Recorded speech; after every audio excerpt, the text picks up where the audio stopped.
Bukavu en proie à la violence, des heures de tirs intenses, des victimes et un appel à la paix.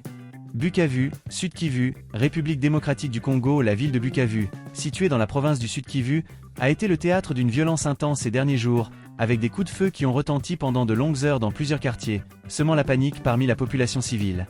Selon des sources locales, cette escalade de violence a entraîné la mort de plusieurs personnes, dont 2 jeunes, parmi lesquels une femme.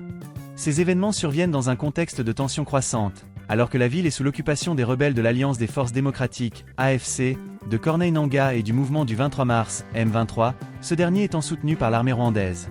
Une ville sous tension.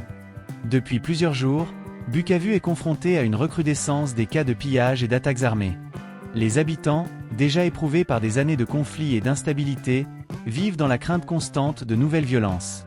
Les quartiers touchés par les récents affrontements ont été le siège de tirs nourris, qui ont duré plusieurs heures, plongeant la population dans un état de panique généralisée. Les rues, habituellement animées, se sont vidées en un instant, les habitants cherchant refuge où ils le pouvaient. Les sources locales rapportent que parmi les victimes figurent 2 jeunes, dont une femme, dont les identités n'ont pas encore été révélées. Leur mort a suscité une vague d'émotion et de colère parmi les habitants, qui dénoncent l'impunité dont jouissent les groupes armés opérant dans la région. Les blessés, dont le nombre exact reste inconnu, ont été transportés dans les hôpitaux locaux, où les équipes médicales luttent pour faire face à l'afflux de patients. L'occupation par les groupes rebelles. La situation à Bukavu est d'autant plus complexe que la ville est actuellement sous le contrôle des rebelles de l'AFC et du M23. Ces groupes, qui opèrent dans la région depuis plusieurs années, sont accusés de multiples exactions contre la population civile, notamment des pillages, des violences sexuelles, des arrestations arbitraires et des exécutions sommaires. Le M23, en particulier, bénéficierait du soutien de l'armée rwandaise, une allégation qui a été à plusieurs reprises démentie par Kigali mais qui continue d'alimenter les tensions entre les 2 pays. L'occupation de Bukavu par ces groupes armés a plongé la ville dans un climat de peur et d'insécurité. Les habitants dénoncent une situation intenable, où les droits fondamentaux sont bafoués au quotidien. Les arrestations arbitraires sont monnaie courante, et les rebelles sont accusés de se livrer à des exactions en toute impunité. Les commerces sont fermés, les écoles sont désertées, et la vie économique de la ville est paralysée. Un appel à la paix lancé par le pasteur Eugène Bujiriri. Dans ce contexte de violence et de désespoir, la voix du pasteur Eugène Bujiriri, responsable de la 5e communauté des églises libres pentecôtistes en Afrique, Philadelphie, a résonné comme un appel à l'espoir.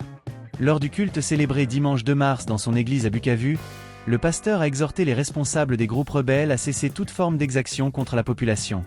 Son message, empreint d'une profonde compassion pour les souffrances endurées par les habitants de Bukavu, a trouvé un écho particulier parmi les fidèles présents. Le pasteur Bujiriri a notamment dénoncé les arrestations arbitraires, les pillages et les violations des droits humains perpétrés par les rebelles. Il a rappelé que les habitants de Bukavu, déjà éprouvés par des années de conflits, méritaient de vivre dans la paix et la tranquillité. La ville de Bukavu a été remise aux mains de Dieu depuis 2003 pour dire non au bruit des armes, a-t-il déclaré, appelant à un retour à la paix et à la stabilité. Fait notable, le chef de la rébellion du M23, Bertrand Bizimois, ainsi que plusieurs de ses proches collaborateurs, ont assisté à ce culte. Leur présence a été interprétée par certains comme un signe d'ouverture, bien que les actions sur le terrain continuent de démentir toute volonté de désescalade. Le pasteur Bujiriri, dans son sermon, a directement interpellé les dirigeants rebelles, les appelant à mettre fin à la violence et à œuvrer pour le bien-être de la population. Une population en quête de paix. Les habitants de Bukavu, épuisés par des années de conflits, aspirent à une paix durable.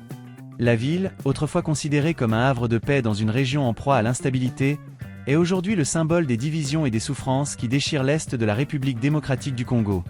Les récents événements ont encore exacerbé les tensions, et la population craint que la situation ne continue de se détériorer. Les organisations humanitaires présentes sur le terrain tirent la sonnette d'alarme, dénonçant une situation humanitaire critique. L'accès aux soins de santé, déjà limité, est rendu encore plus difficile par les violences. Les déplacements de population se multiplient, les habitants fuyant les quartiers les plus touchés pour chercher refuge dans des zones plus sûres. Mais dans une ville en proie à l'insécurité, ces refuges sont rares et précaires. Une communauté internationale silencieuse. Face à cette situation, la communauté internationale reste largement silencieuse. Les appels à l'aide lancés par les organisations locales et internationales peinent à trouver un écho auprès des grandes puissances. Pourtant, la crise à Bukavu s'inscrit dans un contexte régional plus large, marquée par des tensions entre la République démocratique du Congo et le Rwanda.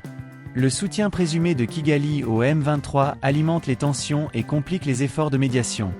Les Nations Unies, à travers leur mission de stabilisation en République démocratique du Congo, MONUSCO, ont condamné les violences et appelé à un cessez-le-feu immédiat.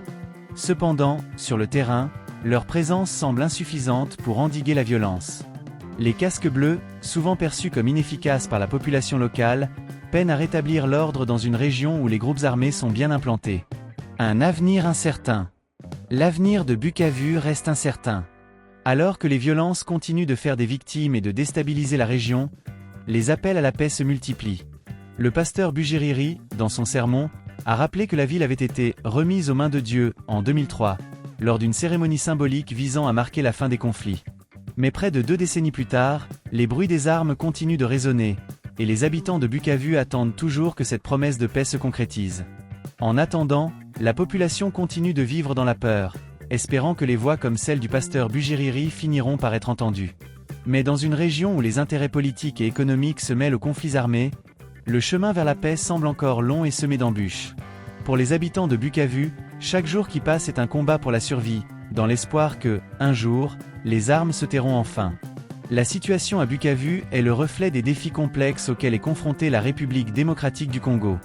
Les violences perpétrées par les groupes rebelles, soutenus par des forces extérieures, plongent la population dans un cycle sans fin de souffrance. Les appels à la paix, comme celui du pasteur Eugène Bujiriri, sont des lueurs d'espoir dans un contexte par ailleurs sombre. Mais pour que ces appels soient entendus, une action concertée de la communauté internationale et des acteurs locaux est nécessaire. En attendant, les habitants de Bukavu continuent de vivre dans l'angoisse, espérant que la paix finira par triompher.